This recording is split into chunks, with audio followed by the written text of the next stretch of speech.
Yo neighbors, I just got back from Antman and the Wasp QUANTUMANIA. So, popcorn. I got the popcorn tin, vessel, container, whatever you want to call it. I'm going to review that real quick. I know that's not a normal review, but I'm going to show you something neat you can do with it. Compare it to the other popcorn tins from AMC, and then I have a plot point that I'm going to reveal. It's kind of an important one. Stay around for some popcorn.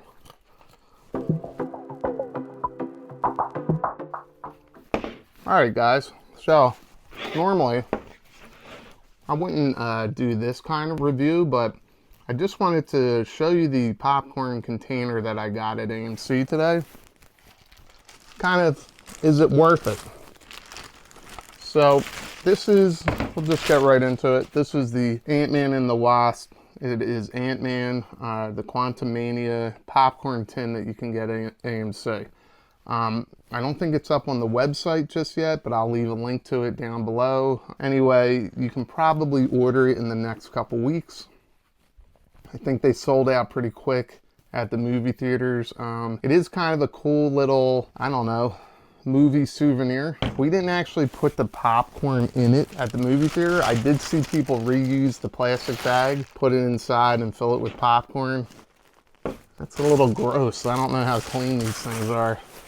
But anyway, I know on the website you'll get it in a box. I just threw the bag. In the movie theater, you're just going to get if you're lucky enough to get it at the movie theater, you're just going to get it in a bag like this. If you want to wait till it's available online, it'll come in a box. But anyway, just like the previous popcorn vessels is what they're calling it now, because it's not tin, it's plastic. It does have a light up feature, but what's kind of cool about this is it is pretty detailed for what you're getting. I think they did a pretty nice job on this one. The sculpt is nice. It looks like Antman. I'll throw it up on a Lazy Susan. I did not want to get it dirty and put the popcorn inside with the butter, but it pops right open on the top. That's the inside. I think you can see the light feature, which I will turn on now. And I will compare it to the Ecto-1 and to the Wakanda Forever popcorn tin. So let me just reach right in here and pop this open. There's a tab in here, I think.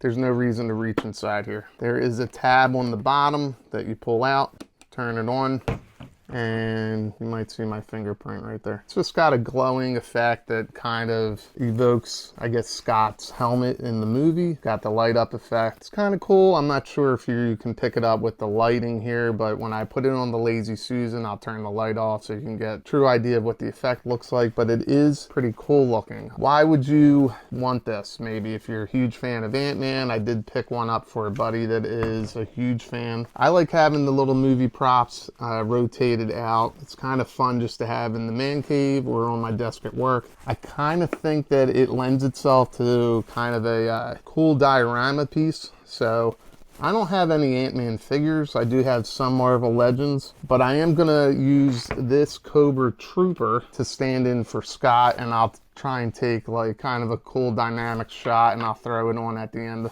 of the video, or maybe it'll come on screen right now, just to get an idea of what I mean. So for toy photography, I could see people using this for a prop. Let's compare it to the Ecto-1.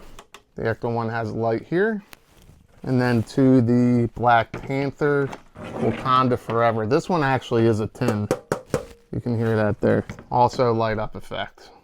I'll throw all three again on the Lazy Susan so we can compare. So the movie itself, how was the movie? I thought it was good. It sets up the next phase. It does tie into a certain Disney Plus show. There are 2 after credit scenes, and then the plot point that I want to reveal here, I'll put up a spoiler.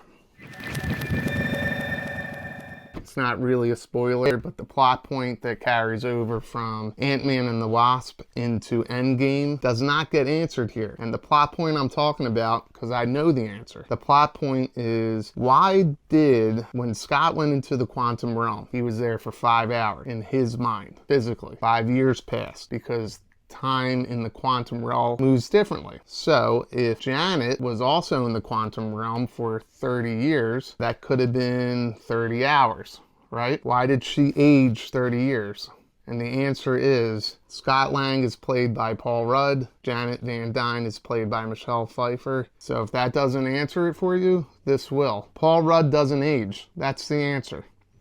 That's a bad dad joke. Anyway, Paul Rudd doesn't age. That's why he didn't age in the 5-year gap or the 5 hours between Endgame and Ant-Man and the Wasp, where I should have said Ant-Man and the Wasp and Endgame, right? Yes. Anyway, not a huge spoiler. It is a fun movie. It gets things moving for, I guess we're on phase 5 now. The villain, I do like that guy. He's a pretty good actor. MODOK, I did not like at all. Funny, but with the way special effects are right now, I'm not sure what happened there. It looked like something out of, there's a game on the 3DS, some face game on there, and it looks like pretty bad like that. But the rest of the movie and the special effects were great.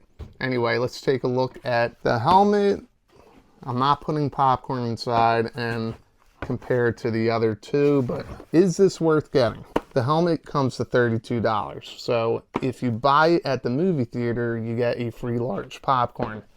Large popcorn is about $11 to $12. So essentially it's 20 bucks for just the helmet by itself. If you order it online, it's still $32, and I think you have to pay shipping. And instead of popcorn, you've got a box that it'll ship in. I don't think the box is worth the extra money.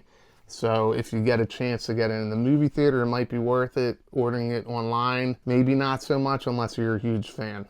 Anyway, Lazy Susan time.